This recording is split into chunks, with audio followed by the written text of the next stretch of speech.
Hello everyone, welcome to my channel study with Krishna Maya. आज हम करेंगे class 10th NCERT book chapter first real numbers exercise 1.3 के examples 9, 10 and 11। Example 9 है proof that √3 is irrational, यानी कि हमें √3 को इरेशनल नंबर प्रूफ करना है। तो ऐसे क्वेश्चंस में हमें क्या करना होता है, कॉन्ट्राडिक्शन कंडीशन अप्लाई करना होता है। इट मीन्स हमें इसका उल्टा मान के चलना होता है, यानी कि अगर ये इरेशनल नंबर प्रूफ करना है तो हमें रैशनल नंबर अज्यूम करना होगा। यानी कि सॉल्यूशन है हमारा, हमें मान के चलना होगा कि √3 जो है रैशनल नंबर है। तो लेट अस अज्यूम दैट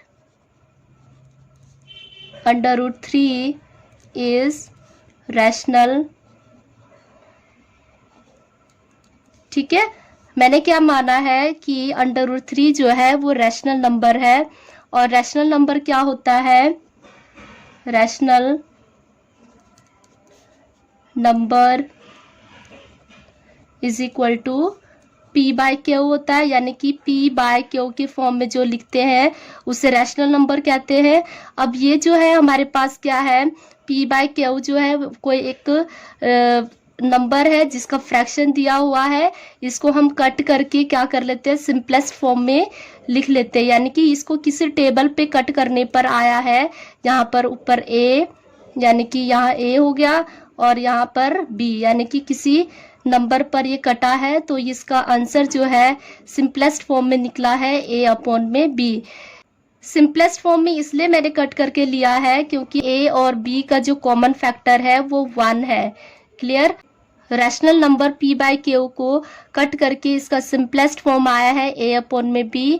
तो हम √3 के साथ लेंगे A/B।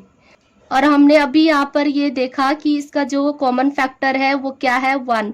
जिसका कॉमन फैक्टर 1 होता है उसे को प्राइम भी कहते हैं। तो हम यहाँ पर लिख सकते हैं A एंड B आर को प्राइम। क्लियर, अब मैं क्या करूंगी, इसको रीअरेंज करूंगी, यानी कि मैं ऐसे करूँ, इसको क्रॉस मल्टीप्लाई कर लेते हैं एंड A की वैल्यू आई है A is equal to √3 multiply B। अब हम क्या करेंगे, इसको स्क्वायरिंग बोथ साइड कर लेंगे, स्क्वायरिंग बोथ साइड। इसको स्क्वायर करने पर हमारे पास क्या आता है, देख लेते हैं। A⁻², और इसको भी मैं क्या करूंगी, अलग अलग स्क्वायर करके दिखा देती हूँ ताकि आपको अच्छे से क्लियर हो जाए। A⁻² इज इक्वल टू क्या होता है, अंडर रूट से जो स्क्वायर होता है वो कट हो जाता है। तो हमारे पास आया 3 एंड B का जो पावर है 2, उसको ओपन करेंगे तो B⁻² आता है। क्लियर, अब इसको हम क्या करेंगे, फर्स्ट इक्वेशन मान लेते हैं। इस वाले इक्वेशन को यहाँ पे रफ में आपको अच्छे से रीअरेंज करके दिखाती हूँ। इसमें क्या हमें पता लगता है कि जो ये 3 है और मल्टीप्लाई में है तो ये A²/3, यानी कि A² के डिवाइड में आ गया है। तो हम इसको क्या कह सकते हैं, ये मैंने रफ में आपको समझाया, यहाँ पर लिखने की ज़रूरत नहीं है। तो आपने यहाँ पर ये देखा कि A² जो है डिविजिबल है 3, तो हम यहाँ पर कह सकते हैं कि A² is divisible by 3। Clear, bye theorem 1.3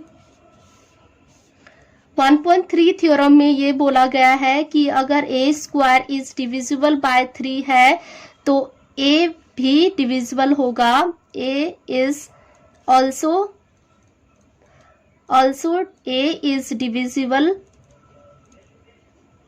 bye 3। Clear, ये जो थ्योरम है 1.3 में है वो ये कहता है कि अगर A² जो है डिविजिबल है 3 से तो A भी डिविजिबल होगा 3 से।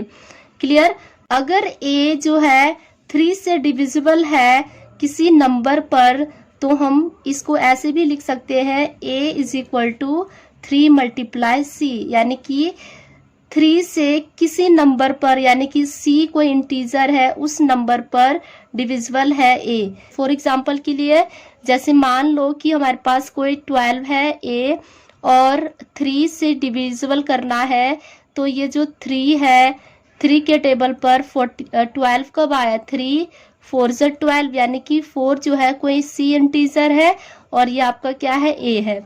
क्लियर। तो हम यहाँ पर कहेंगे सी इज इंटीजर। अब मैं क्या करूंगी, जो ए की वैल्यू जो हमने यहाँ पर लिखा है a is equal to 3c, इसको मैं पुट करूंगी इक्वेशन 1 में। तो मैं यहाँ पर लिखती हूँ put the value of a in equation 1। ठीक है।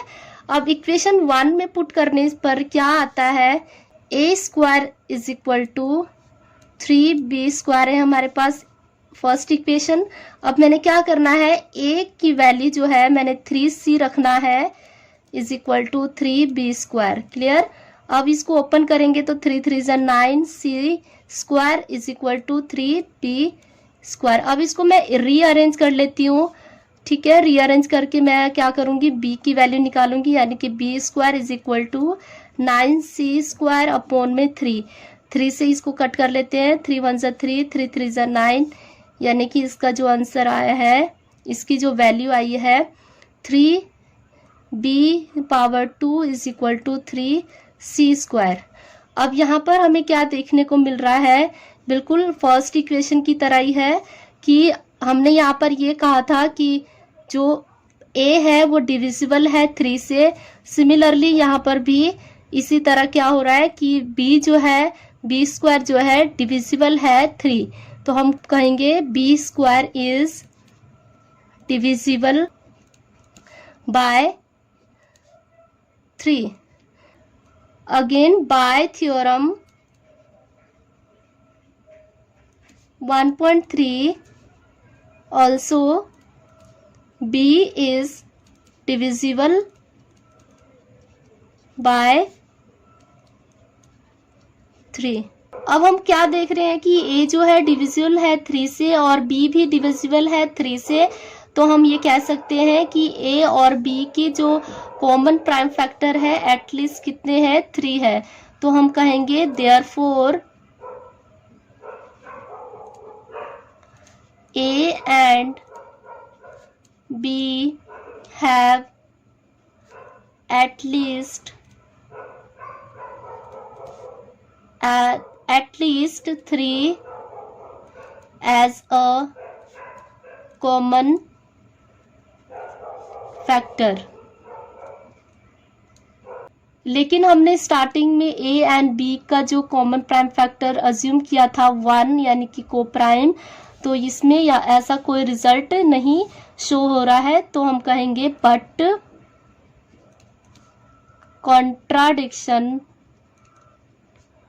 कॉन्ट्राडिक्ट्स भी बोल सकते हैं आप, contradicts the fact that A and B have no common factor other than 1। यानी कि कॉन्ट्राडिक्ट्स जो हमने लिया था कि उसके हिसाब से A एंड B के पास कॉमन फैक्टर जो है एक के अलावा नहीं है, जबकि हमारे पास रिजल्ट क्या आया है कि A और B के पास कम से कम 3 कॉमन फैक्टर है। क्लियर। यानी कि इससे ये पता लगता है कि हमने जो अज्यूम किया था वो रॉन्ग है। तो हम कहेंगे अवर assumption wrong, so under root 3 is irrational। हमारा जो अजम्पशन है वो रॉन्ग था, इसीलिए अंडर रूट 3 जो है इरेशनल है। तो जैसे कि हमारे पास और कोई भी क्वेश्चन आ सकते हैं इस तरह के, √2, √5, √7 कुछ भी हो सकता है। इन सबको करने का मेथड बिल्कुल ऐसा ही है। नेक्स्ट है example 10। Example 10, show that 5 minus √3 is irrational. इसमें भी ये शो करना है कि 5 माइनस √3 जो है इरेशनल है। अब हम क्या करेंगे, सेम बिल्कुल एग्जाम्पल 9 की तरह इरेशनल शो करना है, तो इसको हम उल्टा मान के चलेंगे। तो लेट कर लेंगे हम, let us assume that 5 minus √3 is rational। अगर हमने रैशनल माना है तो इसको रैशनल में लिखेंगे, यानी कि 5 √3 is equal to a/b। a and b are coprime, यानी कि इनकी कॉमन फैक्टर जो है 1 है। तो मैं इसको अरेंज कर लूंगी। अरेंज करते वक्त क्या करेंगे, 5 is equal to a/b minus a/b plus √3। तो √3 को मैं यहीं रखूंगी, बाकी a जो b है वो इस तरफ लेके जाऊंगी। √3 is equal to 5 a/b। Clear. अब हम मान लेते हैं a एंड b जो है वो इंटीजर्स है। Since a and b are integer, अगर ये इंटीजर है तो यानी कि ये हमारा रैशनल नंबर भी है। तो रैशनल नंबर हम कहेंगे we get 5 minus a/b is rational. जबकि हमने √3 को प्रूफ कर दिया है कि √3 जो है वो इरेशनल नंबर है। हम बोलेंगे we know that √3 is irrational. अगर इरेशनल नंबर जो है ये इसके इक्वल है तो इट मीन्स ये भी इरेशनल नंबर होगा, क्योंकि हम क्या करते हैं a is equal to b, यानी कि a की जो वैल्यू है वो b की वैल्यू होती है। सेम वैसे √3 जो है इरेशनल है तो ये भी क्या होगा, इरेशनल ही होगा। तो हम कहेंगे therefore our assumption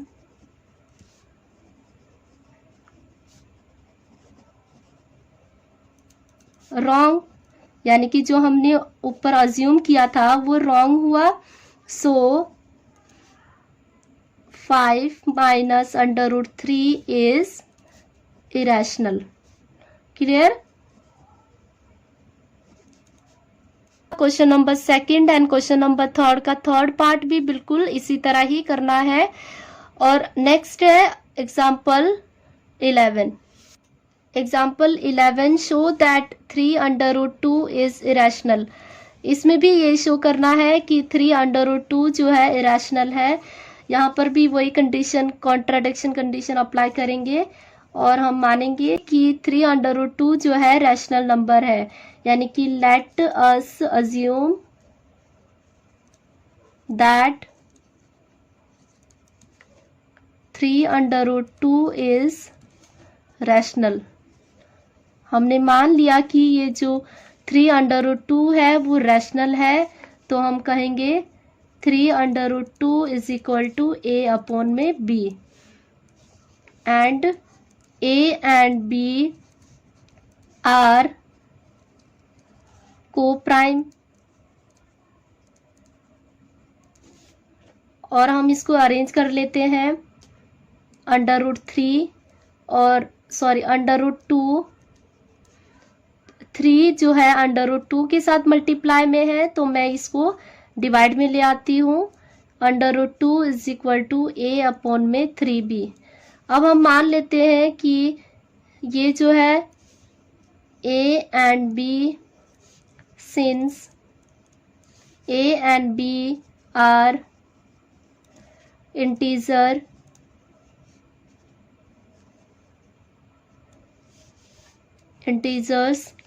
we get A upon 3B is rational.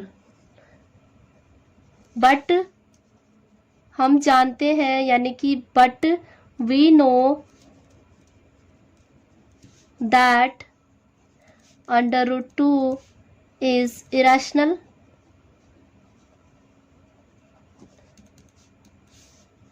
Therefore, our assumption